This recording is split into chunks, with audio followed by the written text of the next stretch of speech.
Eits, nanti dulu.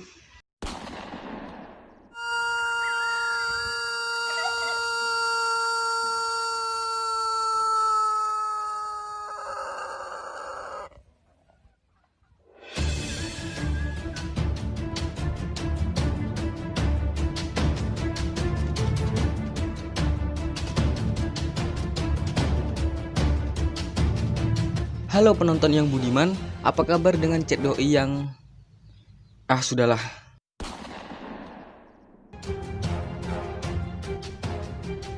Belakangan ini, kita digemparkan dengan fenomena air turun dari langit, atau yang biasa dipanggil sayang, maksudnya hujan. Yang tentunya fenomena ini tidak terjadi di Mars. Ya, karena di Mars nggak ada air, atau mungkin belum ada yang jualan air. Tukang galon belum ada di sana. Dulu waktu saya kecil selalu bertanya kepada diri saya sendiri, bagaimana bisa terjadi hujan? Dan kenapa yang turun kok air, bukannya pasir? Atau kenapa nggak uang gitu? Dan sampai sekarang, pertanyaan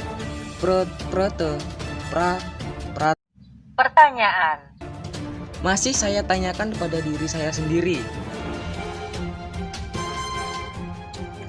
Karena saya masih penasaran dan takutnya malah gentayangan, saya tanyakan pertanyaan itu kepada semut yang bergoyang.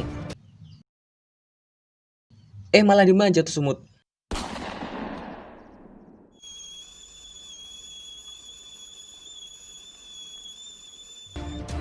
Karena nggak dapat jawaban dari si semut, saya pun pergi ke toko ikan. Malah diajak sparring.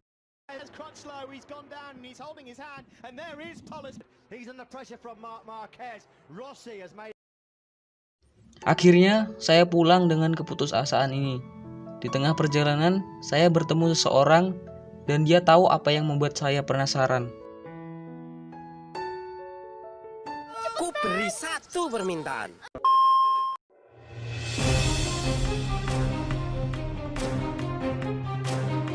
Dilansir dari kompas.com, hujan adalah air yang jatuh dari langit. Hujan jatuh ke bumi karena awan terisi penuh dengan embun yang menjadi air. Lalu bagaimana proses terjadinya hujan? Dari National Geographic, di awan terdapat tetesan air yang muncul dari embun yang menguap. Proses terjadinya hujan dimulai dari sinar matahari yang panas menyebabkan terjadinya proses evaporasi atau menguap. Air yang berada di bumi seperti air laut, air sungai, air susu, air kelapa, dan air-air lainnya mengalami penguapan. Hasil uap tersebut naik dan mengalami proses kondensasi atau pengembunan.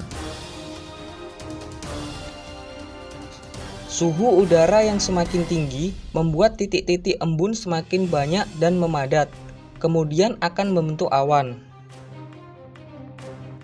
Perbedaan tekanan udara yang terjadi di langit mengakibatkan pergerakan udara yang dikenal dengan angin. Angin itulah yang kemudian membawa awan yang berisi butir-butir air menuju lokasi yang suhunya lebih rendah.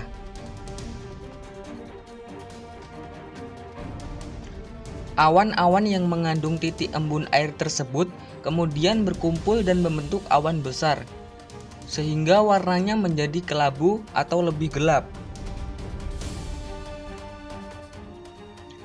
Setelah awan menjadi kelabu dan titik-titik air semakin berat, akibatnya titik-titik air yang tak kuat lagi terbendung akan jatuh ke permukaan bumi.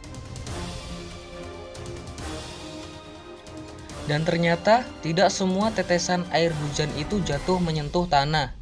Ada juga butiran air yang kembali ke awan. Hal ini dikarenakan air menembus lapisan atmosfer yang lebih hangat dan akhirnya kembali menguap. Kecepatan hujan turun tergantung dari wilayahnya. Daerah gurun kering akan lebih lambat dibandingkan hutan hujan tropis. Seperti itulah proses terjadinya hujan yang sering kita jumpai pada musim penghujan dan jarang kita jumpai pada saat tidak hujan. Senang rasanya pertanyaan yang selama ini saya tanyakan kepada diri saya sendiri sudah dijawab oleh diri saya sendiri dan tentunya dibantu oleh. Sekian video kali ini dan